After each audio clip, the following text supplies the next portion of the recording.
नमस्कार। Second year Hindi साहित्य के पहले प्रश्न पत्र में हम केशव दास के काव्य अंशों का अध्ययन कर रहे हैं। अब तक इसके 3 व्याख्यान के भाग में मैं आपको अध्ययन करवा चुका हूँ। आज केशव दास के काव्यांशों के अंतिम हम भागों के महत्वपूर्ण अंशों का अध्ययन करेंगे, जिसमें पहले मैं भरत के कई संवाद आपके चित्र में, छायाचित्र में जो आपके सामने उपस्थित है, पुस्तक भी आप अपने पास में रखें, जिसमें भरत जब लौटते हैं अयोध्या तो अपनी माता कैकेयी से पूछते हैं कि राजा दशरथ कहाँ गए, तो वह कहते हैं सुरलोक चले गए। क्यों? सुत शोक गए, वे अपने पुत्र के शोक में। सुत शोक प्रश्न यहाँ मतलब ना, जो संबोधन है आपस में भरत कैकेयी का, वह एक विस्मय बोधक चिन्ह के रूप में, आश्चर्यजनक तथ्यों के रूप में यहाँ पर अपनी कविता के रूप में केशव ने प्रस्तुत किया है। बहुत ही सुंदर। कि राम कहाँ हैं, तो वह कहते हैं वन लक्ष्मण सीता सहित चले गए हैं। वन काज कहाँ गई, वन के लिए चले गए। क्यों चले गए?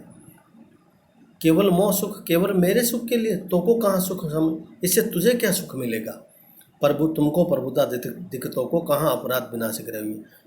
भरत जी असंतुष्ट होकर कैकेयी को कहते हैं कि यह तुम्हारे द्वारा अपराध की श्रेणी में आता है, मुझे इसे किसी प्रकार का कोई सुख नहीं मिलेगा। अब जो पंचवटी वर्णन आप देखें पहले, इसका जो महत्वपूर्ण अंश है पंचवटी वंश का, जो परीक्षा के दृष्टिकोण से भी काफ़ी महत्वपूर्ण है, जिसमें जो पहला पद है ना, वह काफ़ी महत्वपूर्ण है। परीक्षा में कई बार पूछा गया है। सब जाति पटी दुखी दुपटी कपटी न रहे जहाँ एक घटी निगटी रुचि मिचु घटी घटी जगदीश जतीन की छोटी तटी। इस पद में केशवदास जी ने पंचवटी का जो शोभायमान वर्णन किया है वह बहुत ही सुंदर दिखाई देता है हमें। केशवदास जी इस पद में, यह रामचंद्रिका का 11वें प्रकाश से संबंधित पद है, जिसमें केशवदास जी ने पंचवटी की जो तुलना है या उसकी जो समानता है वह महादेव जी के समक्ष या उसके साथ की है। तो बहुत चित्रण बहुत ही अच्छा बन पड़ा है, जिसको आप देखें। सब जाति पटी दुख के दुपटी कपटी न रह जहाँ एक घटी। पंचवटी की अद्भुत शोभा का वर्णन करते हुए यहाँ लक्ष्मण जी कह रहे हैं, केशवदास जी लक्ष्मण जी के माध्यम से कहलवा रहे हैं कि पंचवटी का जो वन वैभव है ना, वह तो बहुत ही सुंदर है। वह तो शिव जी के गुणों जैसे वह संपन्न है। जिस प्रकार शिव दर्शन से समस्त जो हमारे दुखों का विनाश हो जाता है, उसी प्रकार इस पंचवटी के दर्शन करने से, उसकी शोभा को देख करके समस्त जो दुख रूपी जो चादर होती है वह फट जाती है। सब जाति फटी दुख की दुपटी, समस्त दुखों की चादर ना, सब दुख जो होते हैं वह समाप्त हो जाते हैं। दूसरी पंक्ति में निपटी रुचि मिचुगटी जगटी जगजीव जतीन की छोटी तटी।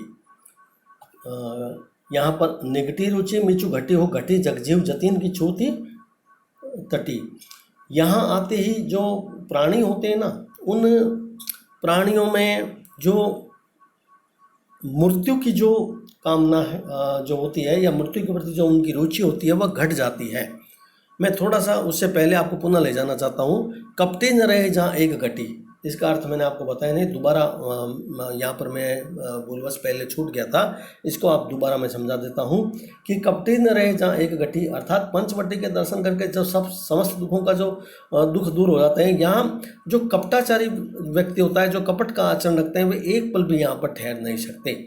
यहाँ अर्थात पंचवटी के दर्शन करते ही जो कपटी व्यक्ति होते हैं, उनके मन में कपट त्यागने की कामना स्वतः ही पैदा हो जाती है। इसका संबोधन यहाँ पर केशवदास जी ने लक्ष्मण के माध्यम से कहा है। फिर दूसरे पंक्ति में कहा है उन्होंने कि प्राणियों में मृत्यु के प्रति रुचि घट जाती है, मृत्यु के प्रति जो भय होता है वह मिट जाता है। मिचु घटी, मृत्यु के प्रति भय। और बड़े बड़े यतियों की जो समाधि होती है वह भी यहाँ पर भंग हो जाती है। पाप पुण्य की अग ओग बेरी घटी, पाप पुण्य की जो बेड़ियाँ वह कट जाती है। विकटी निकटी प्रकटी गुरु ज्ञान घटी, और पूर्ण ज्ञान की जो प्राप्ति होती है वो मनुष्य को यहाँ पर हो जाती है। भारी भरकम ज्ञान की जो गठरी होती है ना, ना, वह एक प्रकार से पंचवटी में प्रकट होती है। पाप पुण्य की भयंकर बेड़ी भी कट जाती है और पंचवटी में आते पूर्ण ज्ञान की प्राप्ति हो जाती है। प्रगति गुरु ज्ञान घटी, पूर्ण ज्ञान की प्राप्ति हो जाती है।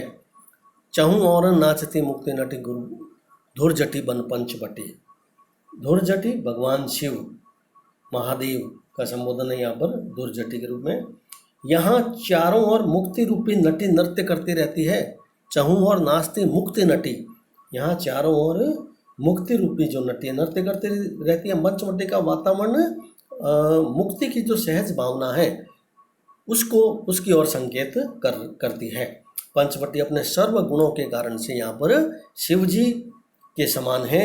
जिस प्रकार शिव दर्शन से जो मनुष्य को सुख मिलता है, मुक्ति प्राप्ति होती है, उसी प्रकार पंचवटी के धुरजटी वन पंचवटी, उसी प्रकार पंचवटी के दर्शन से भी संसारी और सन्यासी दोनों को ही सुख प्राप्त होता है। इस पद में समानता का संबोधन दिया गया है तो यहाँ पर यमक अलंकार का प्रयोग हुआ है। अनुप्रास तो है ही किंतु उसके साथ साथ यमक का प्रयोग हुआ है। जो पंचवटी वर्णन के अन्य पद है ना, वह आप इस पद के अनुरूप ही उनका वाचन और उनका अर्थ को आप समझें। मैंने एक महत्वपूर्ण पद का आपको काव्यांश का अर्थ आपको करवा दिया है। अब आप स्वतः ही आराम से इसका दूसरे पदों का अध्ययन कर सकते हैं। अब हम अगले प्रसंग के रूप में हम यहाँ पर रावण जो हनुमान संवाद है उसको हम यहाँ पर लेंगे। रे कपि कौन तू, अक्ष को घातक दूत बलि रघुनंदन, जो को रघुनंदन रे त्रिशूला खरदूषण दूषण भूखे। इस पद में रामचंद्रिका के 14वें प्रकाश से लिया गया। हनुमान जी को ब्रह्मपास बांधकर जब लंकापति रावण के समक्ष प्रस्तुत किया गया तो रावण और हनुमान के मध्य ये एक संभाषण है जिसको केशवदास जी ने बहुत रोचक ढंग से प्रस्तुत किया है। इस पद में हनुमान जी निर्भय होकर रावण के प्रश्नों का उत्तर देते हैं। जब उनको हनुमान जी को बांध करके रावण के समक्ष पेश किया जाता तब का प्रसंग है यह। रे कपि कौन तू, हनुमान जी ने उत्तर दिया, मैं तेरे पुत्र अक्षय कुमार को यमपुरी भेजने वाला श्री राम का दूत हूँ। अक्ष को घातक दूत बलि रघुनंदन, अक्षय कुमार को यमदूत भेजने वाला राम का दूत। रावण ने पुनः प्रश्न किया, को रघुनंदन, ये रघुनंदन कौन, ये रामचंद्र जी कौन? तो हनुमान जी ने उत्तर दिया, रामचंद्र जी वे हैं जिन्होंने तेरे जो प्रसिद्ध मटों त्रिशरा एवं खरदूषण को भी मारा है। जो प्रसिद्ध राक्षस थे त्रिशरा और खरदूषण, उसको मारने वाले हैं, है ना, उनको मार करके वो अलंकार धारण करने वाले हैं, वे प्रभु राम हैं जो संपूर्ण विश्व के भूषण हैं। जो संपूर्ण विश्व के भूषण, यहाँ भूषण शब्द का अर्थ है अलंकार के रूप में नहीं है, वो समस्त विश्व के लिए एक आदर्श संबोधक, आदर्श मूलक व्यक्ति है जिन्होंने त्रिशूल और खरदूषण का वध किया। रावण ने आगे प्रश्न किया, सागर को कैसे तरियो, तुमने सागर को कैसे पार किया? तो हनुमान जी ने उत्तर दिया कि जस गोपद काज कहाँ, मैंने सागर को गोपद सदस्य सहज ही पार कर लिया। रावण ने पुनः प्रश्न किया, तू यहाँ क्यों आया? सिंह चोर ही देखो। हनुमान ने उत्तर दिया, मैं यहाँ सीता जी के चोर को खोजने आया हूँ। सिंह चोर ही देखो, काज कहाँ, या तुम किस काज से आए हो? तो रावण को प्रत्युत्तर देते हनुमान जी कहते हैं, मैं सीता जी के चोर को देखने आया हूँ। कैसे बंधायो? हनुमान जी ने उत्तर दिया इस तरह से। तो रावण ने पुनः प्रश्न किया, एक अंतिम प्रश्न जिसको हम कह सकते हैं, इस अभी आपके सामने जो चित्र है, कैसे बंधायो? रावण ने तू बंदी कैसे हुआ? तो हनुमान जी ने उत्तर दिया कि तू जू सुंदरी तेरी छुई दृग शोवत पातक लेखो, तेरी स्त्रियों को मैंने अनजाने ही सोते हुए देख लिया और उसी पाप स्वरूप मुझे बंदी बनना पड़ा था। जो सुंदरी तेरी छुई दृग शोवत पातक लेखो, है ना, जो अनजाने ही मैंने सोई हुई जो इन स्त्रियों को देख लिया था सीता की खोज करते समय, इस कारण से उसी पाप के कारण से मुझे बंदी बनना पड़ रहा है। बहुत ही सुंदर प्रसंग है, इसका काव्य सौंदर्य है ये। यह पद जो है ना केशवदास जी ने मत गयंद छंद के रूप में किया है इस पद का सृजन। यहाँ पर जो एक विस्मय बोधक संवाद के रूप में यह एक जो पद है, यह केशव की काव्य में नाटकीय या संवाद शैली का एक अनुभव उदाहरण मेरे दृष्टिकोण में है, जिसमें अंतिम पंक्ति का उत्तर तो बहुत ही चुटिला है। जब सीता जी को तेरे महलों में खोज करते समय तो अंतिम तो अपने आप बंदी कैसे हो गया फिर, कि मेरे पर पाप लगा इसलिए मैं बंदी हुआ कि महलों में सोते हुई प्रियों को की दृष्टि को मैंने स्पर्श कर लिया। अर्थात वह कुदृष्टि से मतलब एक प्रकार से अपने आप को वो संबोधन करते हुए कहते हैं कि कुदृष्टि से तो नहीं लेकिन देख लिया, इस कारण से मैं बंदी हुआ और इसी पाप की परिणति में मैं पाशबद्ध हुआ हूँ। तो एक प्रकार से वो रावण को अप्रत्यक्ष रूप से यह कह रहे हैं कि जब मैंने तो बिना कुदृष्टि के बिना पाप किए ऐसे ही सोती हुई स्त्रियों को देख लिया, इस कारण से मैं बंदी हुआ, तो भला तू सोच कि तू जो सीता को हाथ से स्पर्श करने का जो तू पाप कमाया ना, उसका प्रायश्चित तुझे तो लग रहा है प्राण देकर ही चुकाने पड़ेंगे। तो मेरे दृष्टिकोण में यहाँ गूढ़ोक्ति अलंकार के सुंदर रचना केशवदास जी के द्वारा की गई है, क्योंकि हनुमान जी के उत्तर में एक गहरा अर्थ छिपा हुआ नजर आता है। अब जो लंका दहन और अंगद रावण संवाद है, उस प्रसंग के अंतर्गत लंका दहन का एक सामान्य जो उच्चारण है वह यहाँ पर आप इसको पढ़ें, फिर उसके पश्चात में अंगद रावण जो संवाद है उसको मैं आपके सामने प्रस्तुत कर रहा हूँ। अंगद रावण संवाद वैसा ही है नाटकीय शैली में जैसा केशवदास जी ने हनुमान रावण का प्रस्तुत किया है। कौन के सूत बाली के वह कौन बाली न जानिए, प्रस्तुत पद में केशवदास जी, यह जो प्रसंग है ना, यह रामचंद्रिका के 16वें भाग से लिया गया है। इस बात को स्पष्ट थोड़ा मैं कर दूं आपको। पहले युद्ध की जो विधिवत घोषणा से पूर्व राम ने अंगद के माध्यम से एक बार रावण को समझाने का प्रयास किया था और अंगद को दूत बनाकर रावण के पास भेजा। आप सभी इस बात से परिचित हैं।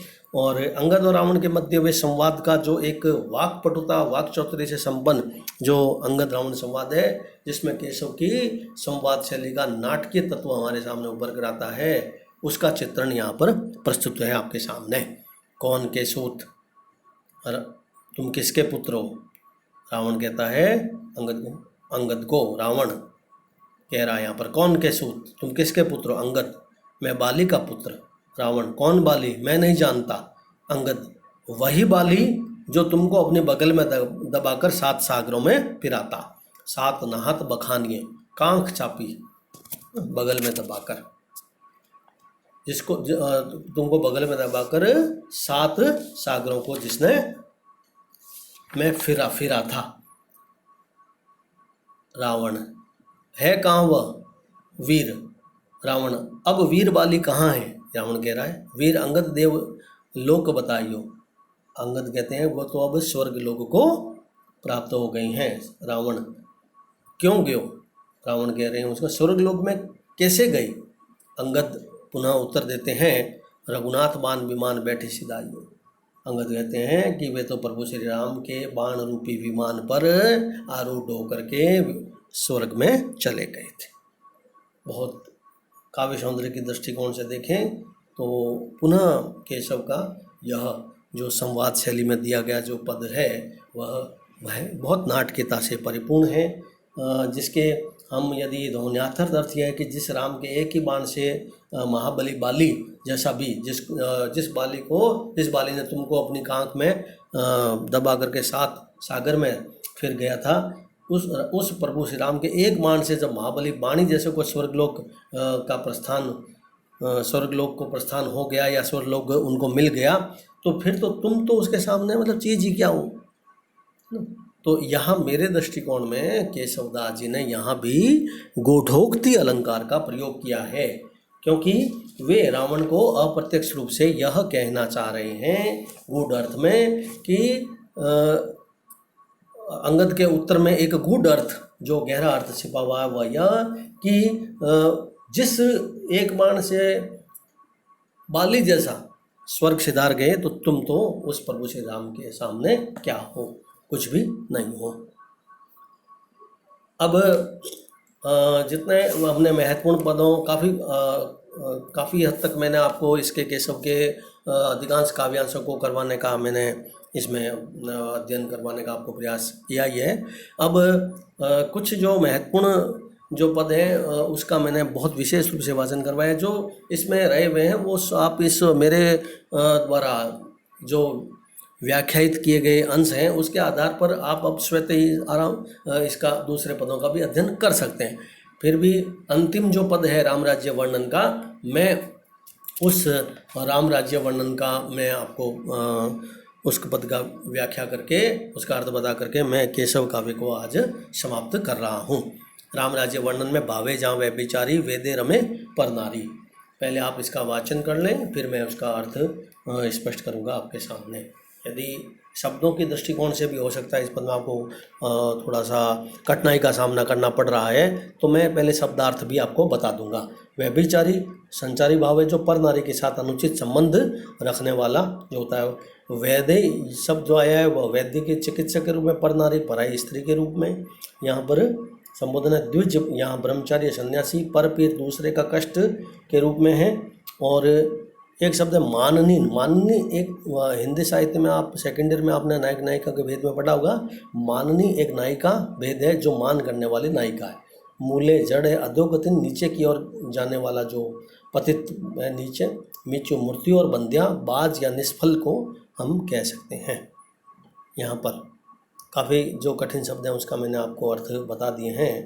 अब मैं इसकी व्याख्या प्रस्तुत कर रहा हूँ। इस पद में केशवदास जी ने राम राज्य की महिमा का वर्णन करते हुए कह रहे हैं कि राम के राज्य में जो व्यभिचारी है, पर स्त्रीगामी कोई भी व्यक्ति नहीं है ऐसा। व्यभिचारी वदेरम पर नारी, केवल विद्वान लोग काव्य चर्चा के अंतर्गत ही इस व्यभिचारी पर स्त्री गमन करने वालों का वर्णन करते हैं।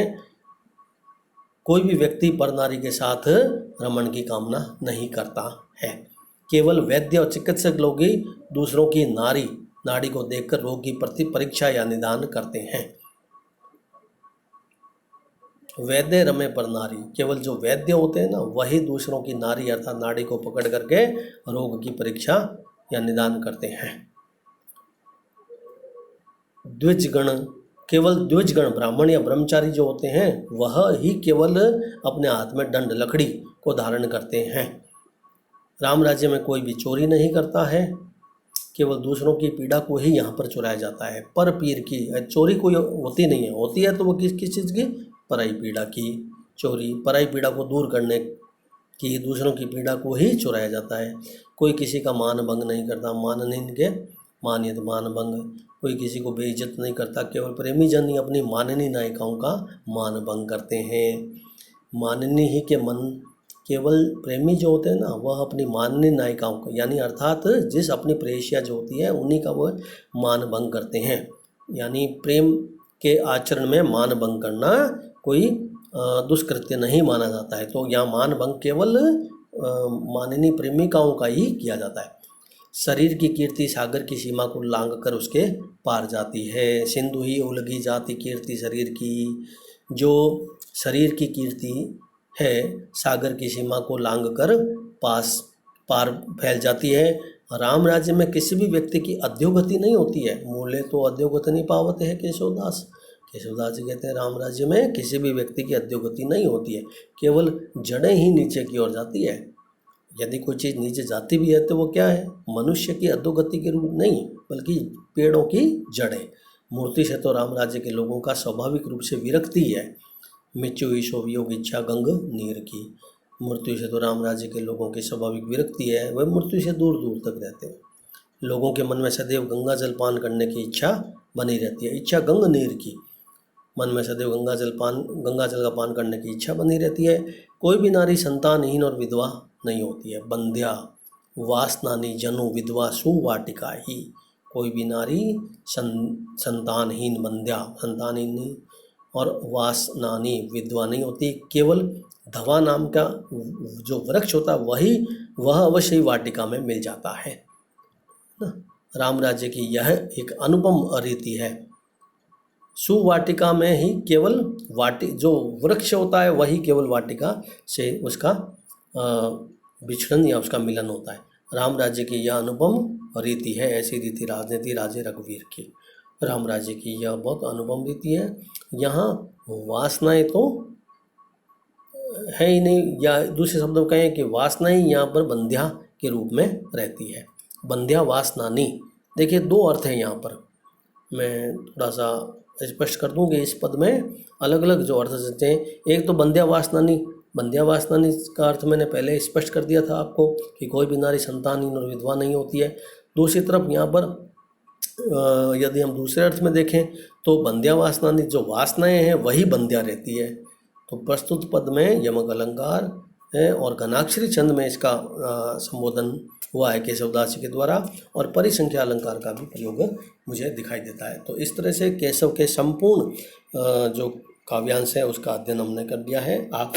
आप इस व्याख्यान को पुनः सुनते रहें, उसके नोट्स के रूप में भी आप इसको अपनी कॉपी में उतारते रहें ताकि आपको आसानी से समझ में आते रहें। और